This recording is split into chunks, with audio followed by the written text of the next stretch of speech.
स्वागत करता हूं आज वीडियो में। कैसे हैं आप लोग? बहुत अच्छी डिमांड आपकी रही, लगातार डिमांड पे आज वीडियो प्रेजेंट करने वाला हूं और आज का सेशन बहुत इंपॉर्टेंट होने वाला है। जी हां, सेशन में हम बात करने वाले हैं, जी हां, 10,000 के एसआईपी। अब 10,000 के एसआईपी आपको कैसे करना चाहिए, कौन कौन से फंड आपको लेना चाहिए, कौन सी कैटेगरी के फंड लेना चाहिए। अच्छा, आप अगर 5,000 कर रहे हो ना तो उसको आप 50% कर देना।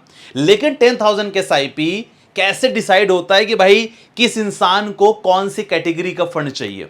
और अगर आप बात करोगे पावर की, मैं वही पावर की बात करता हूं, इन्वेस्टमेंट की बात करता हूं, तो 10,000 के एसआईपी आपको हल्के में नहीं लेना चाहिए। अगर आप 10,000 के एसआईपी लॉन्ग टर्म में निवेश करते हो, लॉन्ग टर्म निवेश करते हो, आने वाले में 30 सालों की बात करता हूं, लॉन्ग टर्म की बात करता हूं, सर लगभग 4.6 सीआर वैल्यू बनती है अगर आप 10,000 एसआईपी करते हो। चलो, इतना ज्यादा हम प्लान भी नहीं करते हैं और आने वाले केवल 15 सालों के लिए भी प्लान करते हैं ना। चलो, 17 साल कर लिए, 15 साल कर लिए, ठीक है ना। अब यहां देखो इसके बाद क्या इंपैक्ट निकलता है।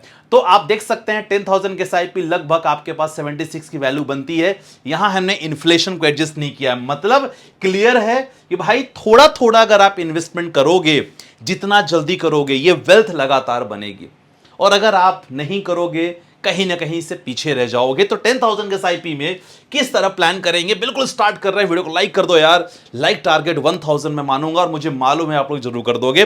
प्यारा सा कमेंट जरूर मेंशन करना कि आप पर मंथ कितने के एसआईपी कर रहे हो, मैं देखना चाहूंगा, और कितने सालों से कर रहे हो जरूर मेंशन करना, ठीक है। मैं देखना चाहूंगा सबसे पुराना इन्वेस्टर हमारा कौन सा है। चलो बात करते हैं सबसे पहले कि भाई 10,000 के एसआईपी के लिए सबसे प्यारा इंपॉर्टेंट चीज क्या है। कुछ आपके क्वेश्चंस के आंसर मिलने वाले हैं।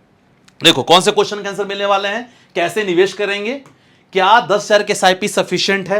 हमने अभी कैलकुलेटर मैंने आपको दिखा दिया कि आप 10,000 के एसआईपी अगर आप निवेश करते हो, डिपेंड करता है कि आप कितने समय से निवेश कर रहे हो, तब आपको पता चलेगा सफिशिएंट है कि नहीं। जैसी एज, जी हां, ये बहुत इंपॉर्टेंट है और मैं चाहूंगा इस पे जरूर फोकस करना, ये बहुत इंपॉर्टेंट है। जैसी एज वैसा आपका पोर्टफोलियो होना चाहिए। इस पर मैंने YouTube पे बहुत पहले मैंने वीडियो बनाया था, मिलियंस में आप लोग का प्यार मिला था, लेकिन YouTube ने वीडियो डिलीट कर दिया था बाद में, ठीक है। लेकिन देखते हैं क्या होता है। इंपॉर्टेंट है जैसी एज वैसा आपका एसआईपी पोर्टफोलियो, और मिस्टेक्स जो आपको बिल्कुल नहीं करनी। चलो सबसे पहले ये एक स्लाइड में ना सब कुछ मिलने वाला है आपको। स्लाइड में एक स्लाइड सब कुछ इंपॉर्टेंट है, बहुत ध्यान से देखना। मे भी आपकी एज देखो, ये एस मतलब small cap, mid cap, large cap, flexi cap, समझ में आ गया सबको। Small cap, mid cap, large cap, flexi cap funds है, ये नोट कर लेना, मैंने शॉर्ट में डाल दिया है। अब मे बी मैं यहां प्लान कर रहा हूं 10,000 एसआईपी का, ठीक है ना। सिंस एमफी एडवाइजर प्रॉपर तरीके से आपके लिए पोर्टफोलियो बनाना मेरा काम रहता है। जिनको पोर्टफोलियो बनवाना होगा definitely they can use our services. Description में मेरा नंबर, पर्सनल नंबर है, ठीक है। चलो अब बात करते हैं यहां कि जैसे ही आपकी एज वैसा आपका म्यूचुअल फंड का पोर्टफोलियो। सबसे पहले बात करते हैं, सर आपकी एज अगर 25 से 30 साल है तो आप अपने फंड को किस तरह डिस्ट्रीब्यूट कर सकते हैं। स्मॉल कैप में मैं 7,000 प्लान करूंगा, मिड कैप में 2,000 प्लान करूंगा, 1,000 मैं फ्लेक्सी कैप में प्लान करूंगा। देखो एज हमारी कम है, 20 से 25 साल है, अपने पास टारगेट है आने वाले 30 सालों तक के लिए, जी हां। तो यहां हम रिस्क ले सकते हैं थोड़े बहुत। तो आप यहां चाहो तो डेफिनेटली स्मॉल कैप में निपॉन स्मॉल कैप हो गया, उसमें प्लान कर सकते हो। बंधन स्मॉल कैप हो गया, कोटक स्मॉल कैप फंड हो गया, बहुत सारे हैं। मैं कोई पर्टिकुलर नाम किसी का नहीं बोलना चाहता हूं, लेकिन यस बहुत सारे स्मॉल कैप फंड है, उसमें प्लान कर सकते हो। मिड कैप बहुत सारे हैं, एचडीएफसी का हो गया, मोतीलाल का हो गया, एक्सिस का हो गया, flexi Parag Parikh, HDFC flexi cap fund. These are the category of funds. देख लेना जिसमें एयूएम ज्यादा है। अगर आपको नहीं पता तो कमेंट में मेंशन कर देना small cap fund, mid cap fund, तो मैं आपको फंड की डिटेल्स आपको भेज दूंगा। चलो 25 से 30 साल क्लियर हो गए। अटेंडेंस 25 से 30 साल वाले जितने भी हैं, सर ये कैटेगरी आपके लिए होना चाहिए। मिड कैप की मैं बात करता हूं, जिनका अच्छा मिड एज 30 से 40 जिनकी एज है, तो उनके लिए कैसे कैटेगरी का फंड होना चाहिए। स्मॉल कैप में बोलूंगा सर आप 4,000 स्मॉल कैप में कर सकते हो, मिड कैप में 4,000 कर सकते हो। मैं लार्ज कैप नहीं ले रहा हूं क्योंकि भाई अपने पास है टाइम, 30 टू 40 अपने पास टाइम है। आप फ्लेक्सी कैप में निवेश कर सकते हो। मैंने स्मॉल कैप भी रखा, मिड कैप भी रखा। Target should be more than 15-20 years. मैं यहां टारगेट 60 एज की मान के चल रहा हूं कि भाई टिल 60 आप यहां निवेश करने का प्लान करोगे। अगली जो पड़ाव आती है एज की, भैया 46 से 50, बड़ी 40 से 50 बड़ी क्रूशियल एज होती है। और इस एज में ना अगर आपने निवेश नहीं किया, बहुत बहुत पछताते हो आप। मतलब आपके पास खोने के लिए कुछ होता नहीं है, फिर लगता है कि मैं कहाँ से पैसे निवेश कर लूँ। महंगाई चरम सीमा पे रहती है, बच्चों की फीस, परिवार का खर्चा, माता पिता का खर्चा जो खासकर उनका रहता है दवाइयों का, मेडिकल एक्सपेंसेस वो ज़्यादा हो गया क्योंकि बीमार एज ऐसी हो जाती है। ये सारी परेशानियों के बीच में आप घिरे रहते हो। इसलिए मैं हमेशा बोलता हूँ भाई 30, 25, 30 और 25 से मतलब 30, 40, 25, 30, 35 तक जरूर कर दो।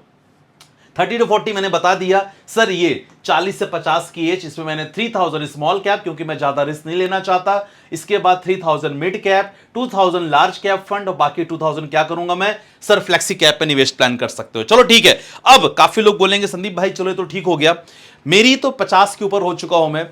अच्छा 50 के ऊपर होने के बाद मैं ये बोलता हूं कि भाई रिस्की रहता है निवेश करना। अगर आप निवेश करते हो तो इंडिया के टॉप 50 कंपनी में ही केवल निवेश करो, है ना। ज्यादा रिस्क हम नहीं ले सकते क्योंकि पैसे की जरूरत आपको कहीं भी हो सकती है, कभी भी हो सकती है। तो क्या करना है, डिस्ट्रीब्यूट कैसे करना है सर, मैंने देखो स्मॉल कैप नहीं लिया, मिड कैप नहीं लिया, लार्ज कैप में मैंने 5000 रुपए डाले हैं। अगर जिनकी एज मान लो 50 साल से ऊपर है तो अगर इनके लिए अगर प्लान करो तो भाई 5000 आप लार्ज कैप में कर सकते हो। बाकी जो 5000 है सर उसमें 3000 आप फ्लेक्सी कैप में और 2000 कोई भी इंडेक्स फंड में प्लान कर सकते हो। तो इस हिसाब से आपको लगातार प्लान करना है, रिस्क रिवॉर्ड प्रॉपर तरीके से देखना है।